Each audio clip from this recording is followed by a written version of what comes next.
Hi students, this is the online presentation for the peripheral vascular system and the lymphatic system. So when we talk about the vascular system, it's important to note that this includes all vessels of the body, not just arteries, not just veins, not just capillaries. Every vessel is considered part of that vascular system.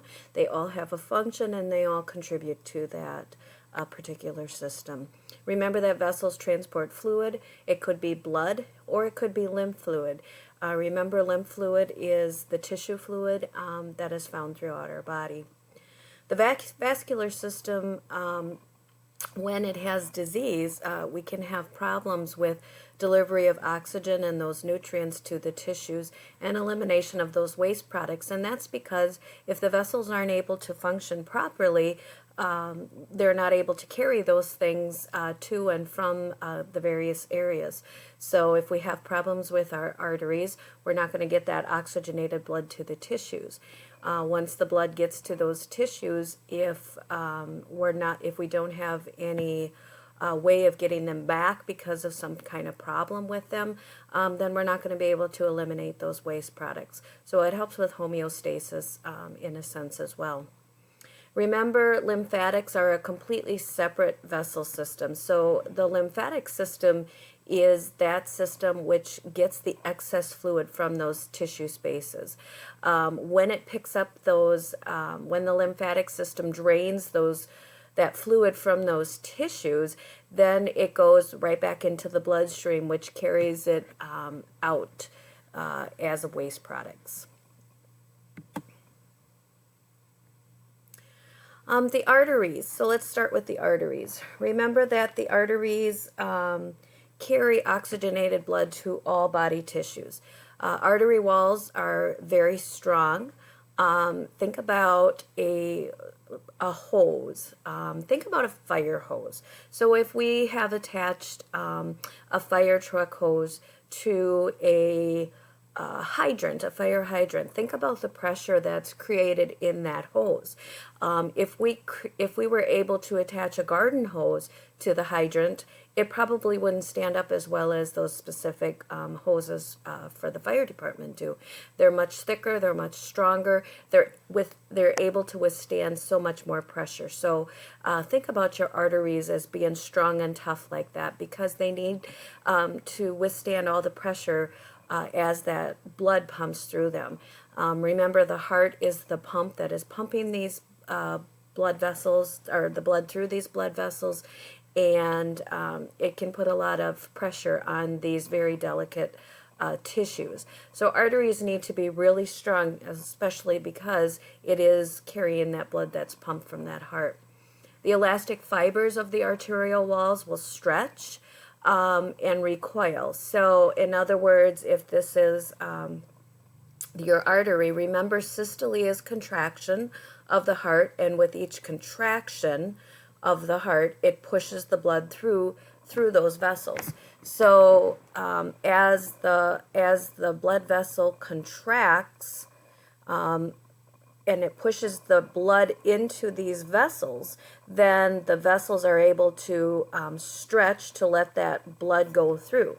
And then when your heart is at rest, or that diastole phase, then the vessel wall, the arterial wall, is going to recoil and go back into regular position.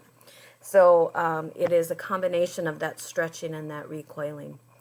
Remember that your muscle fibers control the amount of blood delivered to tissue. So we talked about that calf muscle pump, and this is a really good example of that. Your muscle fibers in your calf, when you take that step, that muscle contracts and it pushes that blood back up through those vessels. So just like that, the arterial walls, the muscles around them, will also contract and push those blood to those particular tissues. The vascular smooth muscle will contract or dilate. So in that arterial wall, that muscle, the smooth muscle that controls that, will contract or dilate. And then, again, that helps that diameter of the arteries to control that rate of blood. The function of the arteries is to get that oxygen out to the tissues. So we know that it goes, blood goes back into the heart through the veins, and then it goes through the chambers, goes into the lungs, goes back to the heart, and is pumped out through the left ventricle into the aorta, and then it goes out to those body tissues. So once it leaves that heart, it has the oxygen in it. It also will take that blood to the tissues where it will deposit nutrients which are found in the blood as well, including the oxygen. Remember that if you don't supply the nutrients and the oxygen to these tissues, we can get a condition called ischemia. That occurs, and that's literally death of that tissue. So ischemia means death of tissue. And if we don't have a sufficient supply of blood getting there, then we're going to have death of that tissue. So this is just a graphic that shows the pulse sites in your arm. If you look at page 509 in your textbook, you'll see this picture as well. It shows you the radial pulse, the brachial pulse, and the ulnar pulse sites. So those are the three arteries that run through your arm. What's interesting to note on this picture is you see that it shows the brachial artery kind of up higher in your arm. And when we find the brachial artery, we tend to look in that antecubital space, or in that area where if you bend your elbow, that's the area where that pulse is located.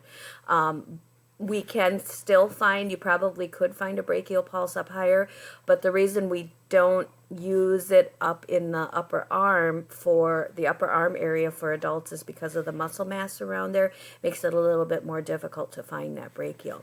If you're checking in children or infants, then you're going to go into that upper arm to feel for that brachial pulse. And this shows the pulse sites in the legs, shows you your femoral artery, femoral arteries, popliteal, that posterior tibial, which is on the medial aspect of the ankle, and then of course the dorsalis pedis, which is on the top of the foot. So this is just showing you different views from the front and from the back of the legs. This picture, just so you know, is found on page 510 in your book. The picture on the right is showing veins, just so that you know there's a difference between these two pictures. The left picture is the arteries, and the right is the veins. PAD, or peripheral artery disease, this affects the peripheral vessels. Now remember, peripheral means everything away from the center. So when we're talking about peripheral arterial disease, we're talking about the arteries that are away from the heart. So they're in those surrounding tissues, and typically we're going to find those in the limbs. So those are in your arms and your legs. They are non-coronary vessels because they are not directly connected to the heart. The veins, when we talk about veins, remember veins, there are a lot more veins than there are arteries in our body. If you consider all the pulse sites, the name of all the major arteries, then you know how many of those we have as compared to all of the veins that we have in different areas. If you look at that picture again on page 510, you'll be able to see more clearly how this works. The veins also lie very close to the skin surface, so we're able to find them a lot easier. Now remember, veins carry deoxygenated blood to the heart, so there's no oxygen in them. So when you look at the blood that's carried in the veins, it's going to be a lot darker than the arterial blood. Arterial blood tends to be more bright red, and the venous blood tends to be a darker red or even purplish type of blood. If you look at your arms right now, you should see veins. It looks kind of blue. These vessels will look blue under your skin. Your blood is not blue, contrary to popular belief, but it is a darker purple, and it does appear blue through our vessels. You usually can't see arterial blood through the skin like you can with the veins, because the arteries are much deeper. When we talk about the veins in the legs, we look at specific three different types. We have deep veins, we have superficial veins, and we have perforator veins. And basically, what this means is that the deep go right close, they're deeper down in, and they run alongside the arteries typically. And the deep veins are the ones that will return that blood up to the heart. So especially from the legs. So those are the veins that when we talk about that calf pump, that is those vessels, those deep vessels, those deep veins are the ones that are stimulating those. The calf muscle is stimulating those deep veins to return that blood up. Superficial means that they are more towards the surface of the skin. These are the ones that you might be able to see through the skin. The two in the legs specifically are the saphenous veins, and we have a great saphenous vein and a small saphenous vein. If you look at page 511, this picture that I have there on the PowerPoint talks about those. The calf pump is the mechanism, again, that will help return the blood to the heart. Oh, I'm sorry. If I go back to that last slide, perforators are veins that connect the two together. They connect the deep and the superficial.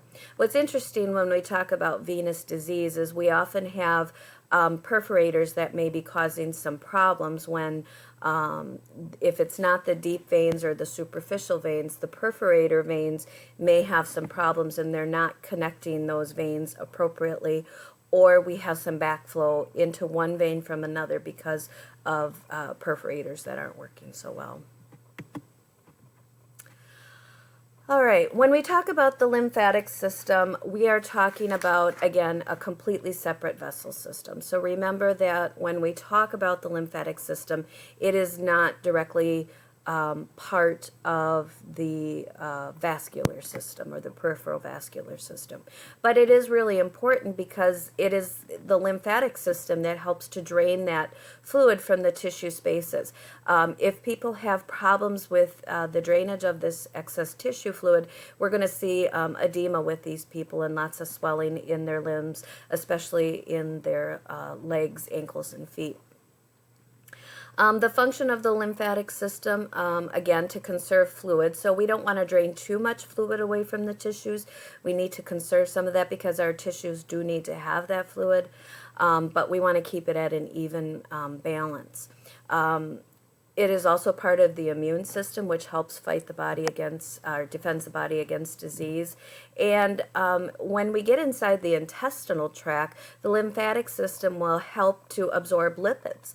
So people who have high cholesterol may have a problem with draining and absorbing those lipids from that intestinal tract.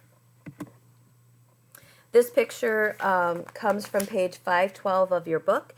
And it talks about, it shows the lymphatic ducts and then the different drainage patterns.